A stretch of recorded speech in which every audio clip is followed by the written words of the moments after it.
So far, I've seen one text that says, don't have them associate my name with any kind of flights that they're taking. Certainly that's not a good text, but is that the only text? Because that doesn't, that in itself doesn't stand on its own. Certainly it's circumstantial. But like I said, we have to wait and see what other evidence they have. If they have a snitch, if they have videotapes or audio tapes of him saying something, I think that's a lot different than, hey, just make sure you don't associate my name with these guys. So I'm hesitant to say that they have, a slam dunk case on Durk. After today's court hearing, Durk's chances of release have dropped to 0. The latest court update reveals that federal authorities believe Durk paid to have 2 individuals targeted. The first is Stefan Mack, who was allegedly responsible for Durk's brother, D-Thang.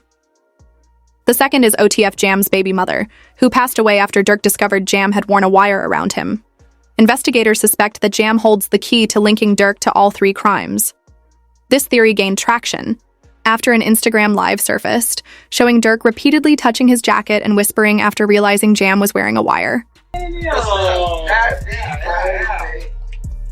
hey, I ain't gonna lie, my whole dream changed. I ain't gonna lie, feeling like back in the day. Oh, my. Oh, dang. I'm like, back in the day. Look, he took out. Check on your man, I heard you got his head. Yeah.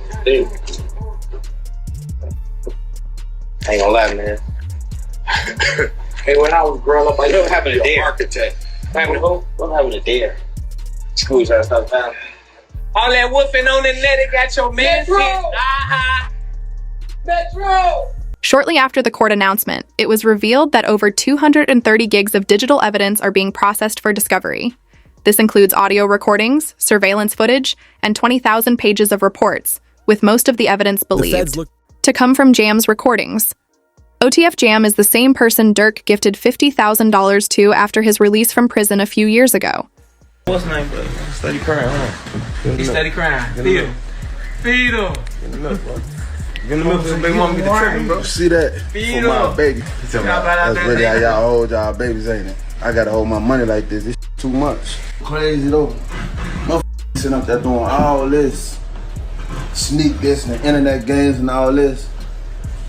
Up some money, do something. Like, we winning, bro. I can do whatever it is I want to do, I can do it. Not what I want to do what I want. Y'all can't do that, bro. Goof. Bro got out what? You know that how many you did off? How many years I did it now? Yeah, that's your last bit. 12? 12. That boy popped out 12 years. Yeah. So much money. We really just get in order to just figure out the lanes, man, boy. Durk must have sensed something was off with Jam months before the Instagram Live, especially since it was revealed that he had been strategizing all along. It's now believed Durk anticipated Jam would cooperate, as evidenced by an interview where he spoke about snitches. I see shit from a mile away. I don't think people realize that. I could have a conversation with you for 5 seconds and know your cooperate. Durk addressed the situation further, stating that he no longer shares his whereabouts with even his closest friends. Aware that there were insiders within his crew, he took every precaution to limit the spread of information. From his tone, it's clear he feels saddened by Jam turning against him. Nobody is ever allowed to my house. It be my best friend never been to my house. For real? I promise. Your best friend? Promise. Like, it's people like that I just don't allow around my girl and my kids, cause it's like I'm just a different type. I'm not the. We're gonna have family night at Durk house tonight. It's the. You gotta watch. Everybody at Durk's crib. Yeah, we gotta. Everybody getting watched. We gotta watch everybody. Hey, they go too close to them kids. You know what to do. Like, that's how I play. Like, I don't play. DK didn't realize Jam was informing on him until it was too late. However, after his arrest, Durk allegedly sent his crew after Jam. Reports state that OTF members found Jam hiding in a house outside Atlanta, and sources claim he was punished for snitching. A photo of the location where Jam was staying surfaced alongside these claims. Jam and Lil PAB weren't the only ones targeted for crossing Durk. Prosecutors also raised another potential murder-for-hire charge against him. According to an official statement, Durk was linked to an unsealed Chicago case involving the death of Stephon Mack. Authorities believe Mack was targeted in retaliation for the killing of Durk's brother, D. Thang, on January 27, 2022. While Erain, Durk hasn't been officially charged, his name appears in legal documents ahead of his detention hearing. Additionally, court records highlighted an Instagram post from Durk reading "For Dang," which was reportedly uploaded the same day Stephon Mack was killed. To make matters worse, Durk was seen laughing on an Instagram live believed to be from the day after Mack's passing. You can't see other shit. What? Tweaking with folks. Hey, somebody always said, slap car. Somebody always said, slap car. With the feds holding overwhelming evidence against Durk, including the 230 gigs previously mentioned, most fans blame Jam for his downfall. In an effort to secure Durk's release, his lawyers submitted a request for a $3.3 million bond, backed by equity in his homes and cash from Sony Music. However, due to the severity of the charges, the request was quickly denied. The judge did, however, allow his legal team to present arguments. This man, a passenger in that car, frantic at the sight. Even more concerning were additional lyrics from the same song, where Durk rapped, "Told me they got an Addy, they got the location, go." Prosecutors argued this made it seem like Durk was informed of Quando Rondo's whereabouts and ordered his crew to target him. The situation worsened when Brick Baby publicly stated that he would have given Quando's location to Durk if he had ever asked. Just poking fun at Quando Rondo for when Lil Pab passed. It's clear that Brick Baby knows more about the situation than most, but he has vowed never to snitch on Durk. However, as prosecutors continue to intensify their case against Durk, his lawyers have shifted focus to concerns over his safety in jail. Reports suggest that Durk's rapid prison transfer was due to issues within his cell block, with sources alleging that being a high-profile rapper made him a target for commissary and money.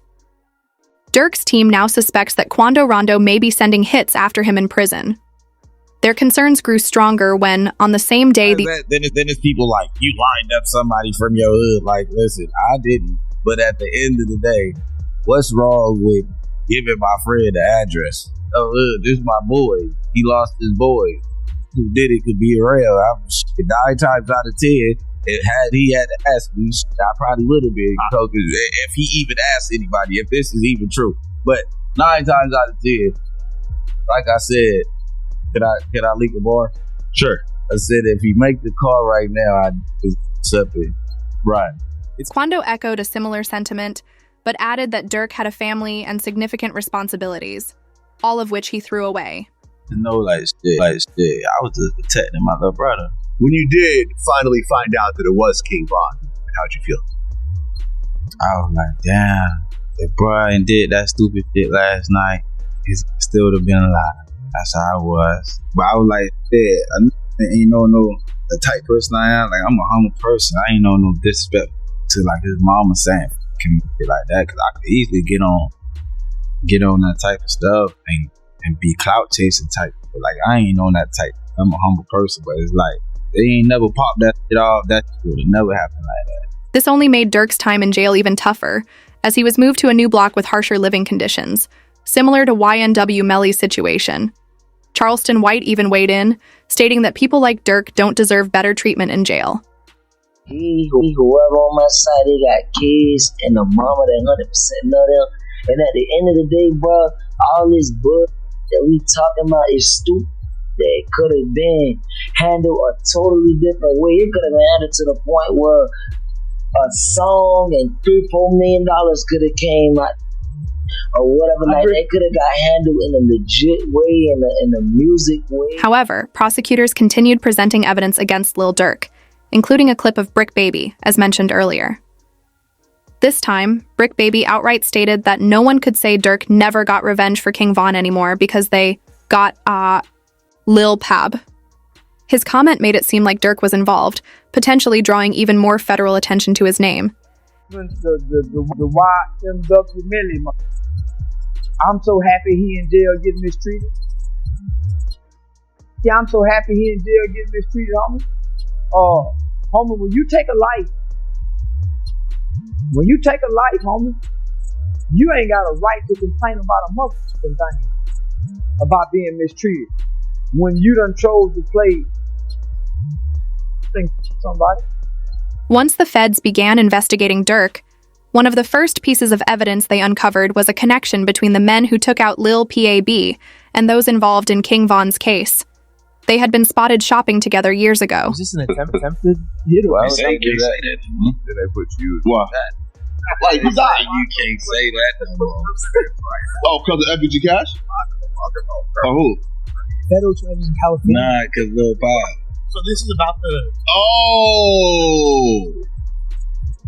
What's that? But I'm just saying, they just say you can't say that no more. This made it likely that they also sought revenge for Von, given their past friendship.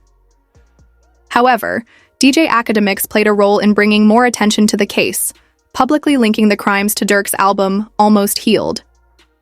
Solitary. Let's go over there. Boss, you good? My boy. They got real in here, man, because he just stepped in the money man. This, in turn, sparked rumors that more people besides Jam were snitching on Durk. However, OTF Bay stepped in to reassure everyone and calm the situation down. 2020 Bond, 2021 his brother dies. 2022, the niggas who his brother, they get clapped. And to Bond, at least a cousin of theirs get clapped. 2023, he drops an album, I'm Almost Healed. You think about that, Chad? It's like poetic. 2020, Bond, 2021 his brother. 2022, get back for both those situations. 2023, I'm Almost Healed. Crazy, huh? We later heard directly from Durk himself through a jail phone call, where he assured everyone that he was standing strong and had no plans to enter protective custody. Know what's going on, but them people that's in the courtrooms, man, for real. There'll be false accusations. Y'all don't even know what the f- going on, for real. Y'all really be trying to play Inspector Gadget and all this. Y'all just be weird. So that's what I be talking about, man. Like, first y'all done threw the jam bombers out there. Now y'all talking about money and snitch, man. Snitch on what? Y'all don't even really know what's going on, for real. Some of my kids, y'all really just be running. And that's why I don't participate in nothing that got to do with nothing illegal. Because you motherfuckers, y'all be trying to get them put under the jail. Fortunately, an official lawyer discussing the case stated that he believes Durk could be set free, as long as no one else decides to snitch. Federal prison. Say what, bro? I said, I know you're but if you need anything, you know I got you. I appreciate it. You know, it's not that count, Yeah, I know how that be, bro. It don't matter, bro. We ain't never moved our money. Except for that first time. Once it was that, it was that. Once it was like then, it was everything was his. I feel bad for you saying, I came up here like, shit, what you wrong? What you got going? I do it, yeah. Man, what? The PC, hey. They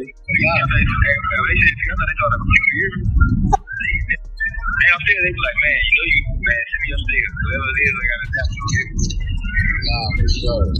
Can't take on no motherfucker PC. You come out acting all crazy. Kodak Black's attorney, Bradford Cohen, also weighed in, stating that Durk has a chance to beat the King Von and Quando Rondo revenge case unless OTF members testify against him. Cohen added, I'm hesitant to say they have a slam dunk case on Durk Banks. I think they have a long way to go to prove the conspiracy against him. It all depends on the hunger of the U.S. attorney and the AUSA that's involved. And if they want this individual badly enough, they'll make very attractive deals for these individuals. What does a very attractive deal look like? I think they go for the lowest hanging fruit. Whoever, didn't actually die, maybe someone that was involved that didn't actually, or someone that, but it didn't hit, they're going to have forensics. Yeah. So they'll take whoever is the least culpable, and I think that they'll approach him and make a deal with him that'll be the most attractive. And if that guy doesn't make a deal, they'll move on to the next guy. So usually that's what happens, right? You go for the lowest hanging fruit first, the guy that you think will flip, the guy that didn't really have that much involvement. And I think what also is interesting with the indictment is it wasn't just money They're like, oh, it could have been money or it could have been career advancement.